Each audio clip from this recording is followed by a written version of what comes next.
I have chosen to call my remarks Nicaea I and the unity of the faith, because 17 centuries after this first ecumenical council, Nicaea abides undiminished in its resonance of the truth and the teaching of the apostles. Between all our churches, despite subsequent divergences, usually based in differing expressions of the same ideas, we all still retain Nicaea's unified definition of faith of the Lord Jesus Christ. The refinement of the Second Ecumenical Council in Constantinople, 56 years later, is held by all of the traditional churches of Christendom, at least those represented in the first millennium, as definitive. We share this creed, the sacred symbol of faith, the hieron symbolon tis pisteos. We hold it, we share it as much more than an initial declaration or formulation that might later be altered to meet changing times. This will never change. The Nicene Constantinopolitan Creed remains the touchstone by which all theology stands or falls. Even the addition of the Filioque by the Roman Catholic Church does not change this. As Pope John Paul II said in his homily in 1995 on the feast day of the chiefs of the apostles, Saints Peter and Paul, and in the presence of His All Holiness, the Ecumenical Patriarch Bartholomew, and I quote what the Pope said, "On the Catholic side, there is a firm desire to clarify the traditional doctrine of the Filioque present in the liturgical version of the Latin Credo," this is what said, "in order to highlight its full harmony with what the Ecumenical Council of Constantinople of 381 confesses in its creed, saying, the Father as the source of the whole Trinity, the one origin both of the Son and of the Holy Spirit." That's the essence of our Orthodox Christian teaching without the Filioque. Given this admission from our Roman Catholic brethren, which has been consistently advocated by pontiffs for the past 30 years after Pope John Paul II, it leaves us, the Christians of the East, with a tremendous responsibility to move our own dialogue forward. We know that as the Christian faith of the Roman Empire continued to advance, Nicene doctrine of the Most Holy Trinity took hold throughout a world government and ecumenical reality. As the official version of Christianity, it was inevitable that the minds of human beings would continue to be exercised not only as apologists for the faith of the apostles, but as seekers probing the depths of theological and philosophical inquiry. This might well be the place where we failed one another, and not necessarily out of malicious intent or the yearning for power, but in pressing our individual and our collective conjectures, opinions, and views, we misjudged our own abilities to circumscribe the divine. Ecumenical Patriarch Bartholomew put it this way at an international conference earlier this year entitled "Restarting from Nicaea, the Importance of the Incarnation in Contemporary Theology."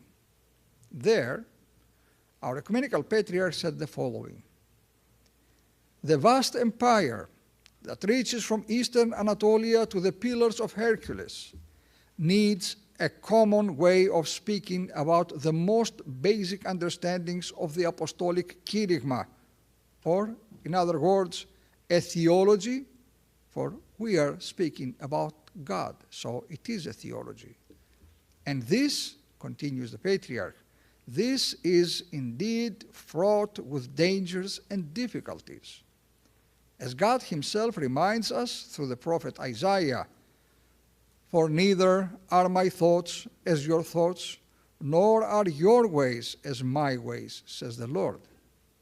And the patriarch continued then by saying, "This is where we always begin, with the inestimable gulf between our language and the ineffable language of God."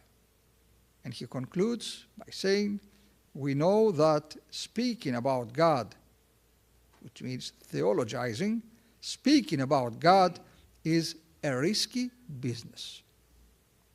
A risky business, indeed. His All Holiness could not have been more correct. For when we rely on our rational minds to master the utter incomprehensibility of God, we have entered the realm of hubris, where our pride will inevitably go before the proverbial fall. And so, my dear brethren, and perhaps against expectations, I am moved to hope. I'm not moved to despair. Moved to hope by the genius of Nicaea I, because it had stood the test of time, 17 centuries. That simple yet profound word homoousios, the invention outside scriptural terminology, this word has proven to be prophetic for the Christian faith.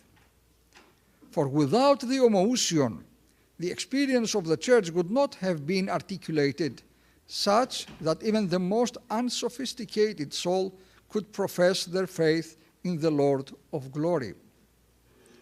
And in the homoousion, the Church found a way to bring us together in relationship to God and in relationship to one another. Again, let me remind you the words of His All Holiness. He said, "As Nicaea has taught, the Lord Jesus, who is Son of God and Son of Mary, homoousios to patri και homoousios τη μητρί, makes us partakers of the divine nature through his incarnation."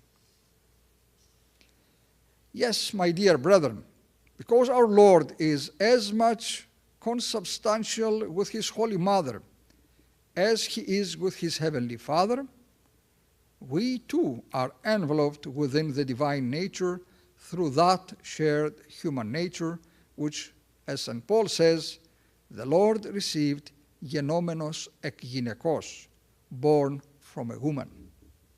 So, we see that the homoousion secures our salvation in Christ like a golden seal, wrought by the Holy Spirit in the overshadowing of the Virgin when she received the Son of God within her holy womb.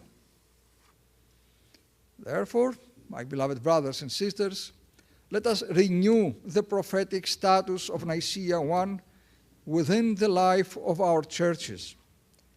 It speaks to the unity of the faith without pitting any side against any other.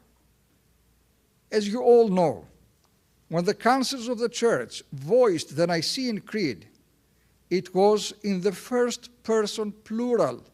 We believe, not I believe, pistevomen.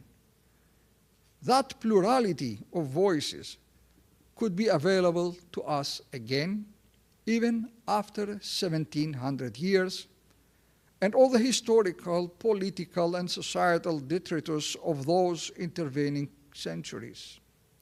We cannot change the past, but we can learn from it. What's done is done, but that is surely not all there is to do. I pray that as our conversation develops over the coming hours, that we hear in each other's voices the possibility of speaking once again as we together with one voice, one faith. That we embrace every consequence of the homoousion and find a way to go beyond the inadequacies of ages past and forge a path into the future, which is in accord with the way to which the Lord called us, the path of forgiveness, the path of compassion, and the path of love. May we find it quickly by His grace and His love for humankind. Amen.